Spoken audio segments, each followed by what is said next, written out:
acerca de el asunto energético en Puerto Rico, enmarcado primeramente en lo que está pasando a nivel mundial. Como ven en esa gráfica, quizás no lo puedan ver porque está un poquito lejos de ustedes, pero básicamente la línea negra representa el precio del barril de petróleo desde los años 40 hasta el día de hoy. La línea roja, la línea negra representa ese precio, la línea roja representa el mismo precio, pero considerando la inflación, ¿verdad? Los precios de 1970 son diferentes a los precios del día de hoy, ¿verdad? Así que llevando los precios al mismo precio del día de hoy, podemos ver la línea roja y podemos apreciar a principios de los 70 cómo el barril de petróleo aumentó debido al embargo petrolero que ocurrió en ese tiempo. Y fíjense entonces en el 2008 que ya pasamos ese nivel máximo de costo de barril de petróleo, cuando en el 2008 se llegó el barril a estar a cerca de $150 el barril. Así que esto nos presenta una situación en donde, especialmente en Puerto Rico, que dependemos tanto de ese combustible, tenemos una situación bien vulnerable. Cada vez que el barril de petróleo aumenta $10, se van $700 millones de la economía de Puerto Rico. Así que la dependencia terrible que tenemos de combustibles fósiles, especialmente el petróleo, nos hace muy vulnerables a este tipo de comportamiento del precio del barril de petróleo. Esta es otra gráfica que está un poquito retirado, pero básicamente presenta quién consume el petróleo en el mundo. Y pueden ver que en los Estados Unidos, y nosotros somos parte de esa estadística, se consume sobre el 20% de todo el petróleo que se produce a nivel mundial. Eso comparado con toda Europa y Rusia, es más que toda Asia. En el segundo lugar viene China con 10%, que es la mitad del consumo, y otros países. Lo que les quiero llevar es que el consumo enorme que ocurre en Estados Unidos no se podría replicar en otros lugares del mundo porque simplemente no hay suficientes recursos en el mundo para que las demás personas en otros países consuman a ese mismo nivel. Y eso es una situación que no es sostenible, y es la sostenibilidad siendo uno de los temas, el tema principal de este foro. Sin embargo, ese es el consumo. ¿Dónde está entonces el petróleo a nivel mundial? Pues sobre el 60% del petróleo está en el Medio Oriente. Y eso explica obviamente los conflictos que ha habido recientemente y en las pasadas décadas en esa región por el dominio y control de las reservas de petróleo a nivel mundial. Arabia Saudita tiene cerca del 20%, Irán tiene 10%, Irak cerca del 10%, Kuwait y los Emiratos Árabes Unidos. Fuera del Medio Oriente está Venezuela, tiene un 12% de las reservas mundiales de petróleo conocidas, y Rusia tiene cerca de un 6%, lo demás está en el resto. Así que el consumo no está donde están las reservas, y eso nos crea una situación muy difícil, especialmente en estos tiempos de recesión que estamos viviendo económica. Y dado que el gas natural es un tema de conversación contemporáneo aquí en Puerto Rico, vamos a ver dónde está el gas natural.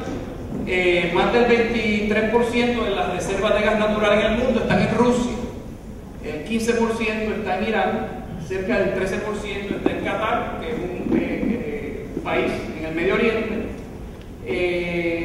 Así que más o menos tienen ahí una idea de los países que dominan en términos de sus reservas de gas natural. Estados Unidos está por ahí con un 3.7%, y Trinidad y Tobago lo puse porque de ahí es que sale el gas natural que en Puerto Rico se consume en Ecoeléctrica. Se quema gas natural para generar electricidad y proviene de Trinidad y Tobago. En Trinidad y Tobago hay 0.2%, menos de 1% de las reservas de gas natural en el mundo están en Trinidad y Tobago. Entonces, esta gráfica muestra, dentro de ese contexto de reservas de petróleo y reservas de gas natural, cómo compara el precio del petróleo versus el precio del gas natural basado en el mismo equivalente energético. Y la línea roja representa un caso en el futuro, ¿verdad? Si en el futuro los precios de petróleo se mantienen altos, $80, $100 el barril, y la línea marrón de abajo representa si los precios del petróleo en el futuro se reducen.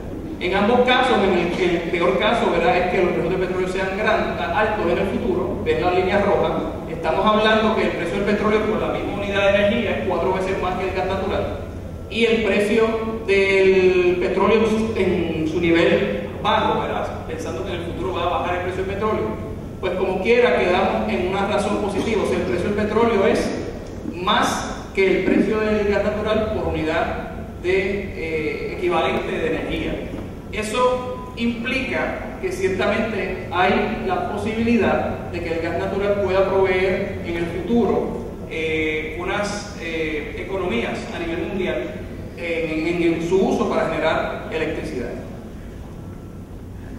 En términos de emisiones, no solamente vamos a mirar los recursos energéticos, o sea, dónde está el petróleo, dónde está el gas natural, sino vamos a recordar que para esos combustibles los utilizamos para transportación, los utilizamos para generar electricidad, se utilizan en procesos industriales, y en casi todos esos procesos lo que se hace con esos combustibles es quemarlos.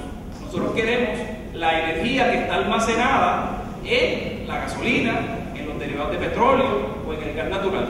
De la misma manera que nuestro cuerpo procesa la comida que nos comemos para hacer sus funciones, poder caminar, poder hacer diferentes funciones, pues así estos combustibles se queman para sacar esa energía, y esa energía entonces convertirla en energía de movimiento para nuestros vehículos, o los aviones, o los barcos, o energía eléctrica para las diferentes funciones que lleva la electricidad, ¿verdad? En ese proceso de quemar, porque literalmente estamos quemando esos combustibles, hay unas emisiones al ambiente, y podemos ver que el país con más emisiones en por ciento es China. Le pasó a Estados Unidos hace unos años con 24%. El 24% de las emisiones de dióxido de carbono, que es uno de los gases que más influyen en aumentar el efecto invernadero, ¿verdad?, y los cambios climáticos, China tiene el 24% de esas emisiones producidas anualmente. Estados Unidos está en un segundo lugar, no muy lejos, con 19%. Le siguen entonces un poquito más lejos India y Rusia con cerca del 5%. Japón tiene cerca de 4%, y el resto del mundo pues cada país tiene diferentes niveles.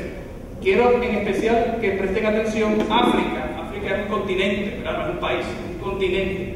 Tiene un total de 3% aproximadamente de las emisiones de dióxido de carbono del mundo, comparado con Estados Unidos, que es un país, o China, que es otro país, ¿verdad? Aunque China pues tiene 1.000 millones de personas, 1.5 billones de personas, ¿verdad? Pero ciertamente todo un continente comparado con el nivel de emisiones que hay en Estados Unidos, pues es algo de preocupar, ¿verdad? Lo mismo Sudamérica y Centroamérica combinados, todos ellos tienen un nivel de emisiones de 3.7%. Así que hay ahí ya una serie de inequidades en el sentido de quién va a cargar con las consecuencias de la contaminación ambiental, o quién va a cargar con la responsabilidad de la contaminación ambiental a nivel global. Los países contaminantes principalmente, o se va a distribuir aún entre los países que no contaminan a esa misma escala, ¿verdad? Así que dentro de ese contexto, no solamente en términos de cuánto nos cuesta el combustible, sino cuánto emite esos combustibles cuando los quemamos para diferentes procesos de nuestra vida diaria, pues es que vamos a compartir con ustedes algunos pensamientos relacionados a Puerto Rico. Bien importante, el uso de energía a nivel mundial desde los años 50 a 1950 hasta el día de hoy ha crecido enormemente. De la misma manera la población va a seguir creciendo. Ya estamos en 6.700 millones de personas en el mundo. Se espera que lleguemos a 7.000 millones en los próximos años, y para el año 2050 aproximadamente, que eso es relativamente cerca, nuestros hijos van a estar ahí, vamos a estar hablando de 9.000 millones de personas en el mundo. A eso usted le tiene que añadir que cerca de 20% de la humanidad, países como África, continentes como África, no tienen acceso confiable a una fuente energética. Así que no estamos diciendo que ahora mismo los 6.700 millones de personas usan esa energía que estamos ahí en la línea azul, ¿verdad? Así que hay cerca de 1.000 millones de personas, un poco más de 1.000 millones de personas a nivel mundial que no tienen acceso ahora mismo a una fuente de energía confiable, diferente a biomasa, que es básicamente quemar leña. Si esas 1.000 millones, 2.000 millones de personas que no tienen acceso a fuentes energéticas estuvieran ahora mismo generando de la misma manera que se genera en Estados Unidos, se genera en China, tendríamos en nuestra mano una crisis ambiental mucho peor de la que tenemos ahora mismo. Así que lo que buscamos es cómo logramos pasar de esas prácticas y ese modelo que no es sostenible para nada, ¿verdad?, a un modelo que sea más sostenible. Y como ustedes van a escuchar durante el día de hoy, hay diferentes definiciones y diferentes perspectivas de lo que es sostenible. Yo voy a compartir con ustedes una de las que usualmente se cita cuando se habla de sostenibilidad, que es la definición de las Naciones Unidas. Las Naciones Unidas definen desarrollo sostenible como aquel desarrollo donde las necesidades nuestras en nuestro presente pueden ser satisfechas sin comprometer la posibilidad de que nuestros hijos y nietos puedan satisfacer sus necesidades. O sea, que ahora mismo consumamos los recursos naturales a un ritmo que les permita a nuestros hijos y nietos también poder usar algunos de esos recursos para satisfacer sus necesidades. Bien, eso es un desarrollo sostenible. No usar más de lo que la naturaleza nos provee y tampoco ensuciar más o contaminar más a la naturaleza, más de lo que la naturaleza pueda absorber. Esa básicamente es la filosofía de sostenibilidad. Y hay una dimensión ambiental, que hay una dimensión social, que hay una dimensión económica de ese reto de movernos hacia un futuro sostenible. Y nuevamente hay diferentes definiciones, hay diferentes pensamientos de lo que es un desarrollo sostenible. Hay gente que lo confunde con desarrollo sostenido. Bien, hay personas que piensan que podemos seguir creciendo de manera infinita sin darnos cuenta que la Tierra es una, ¿verdad? Ahora mismo el ejemplo que yo les puse de que en Estados Unidos se consume el 20% del petróleo que se produce en el mundo, pues obviamente un país de unos 300 millones de personas consumiendo el 20% de un recurso, no hay manera que haya suficiente de ese recurso para que los otros países consuman a ese mismo ritmo, ¿cierto? Harían falta 2 o 3 planetas Tierra. Pues de igual forma, no hay manera de pensar en un modelo de crecimiento sostenido, de crecimiento infinito, porque la Tierra es una, los recursos son limitados y las necesidades o los deseos en muchos casos son prácticamente casi ilimitados. Así que tenemos que tener claro que hay unos límites, la Tierra nos impone unos límites de cuánto podemos sacar de la Tierra y cuánto podemos impactar la Tierra de manera que la Tierra se pueda regenerar, ¿verdad?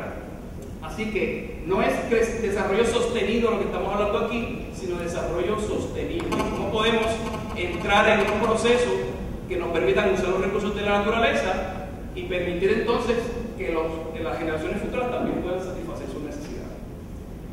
La pregunta es cómo estamos en Puerto Rico, ¿verdad? Ese es un mapa de Puerto Rico de la NOAA de noche. Y ustedes pueden ver claramente Puerto Rico en el Caribe es el punto más iluminado. Y es un reflejo, hay personas que ven ese mapa y se enorgullecen, ¿verdad? Para mí es una vergüenza, porque ilustra muy bien el despilfarro energético que hay en Puerto Rico. Los de ustedes que han podido regresar a Puerto Rico cuando han estado de viaje de noche, pueden ver cuántos parques de pelota están prendidos, por ejemplo, y no hay ninguna actividad en esos parques, cuántos edificios públicos, cuántos edificios privados están prendidos de noche y no necesariamente hay actividad en esos edificios, ¿verdad? Vamos a ver cómo compara esta gráfica, así que va a estar un poco difícil, pero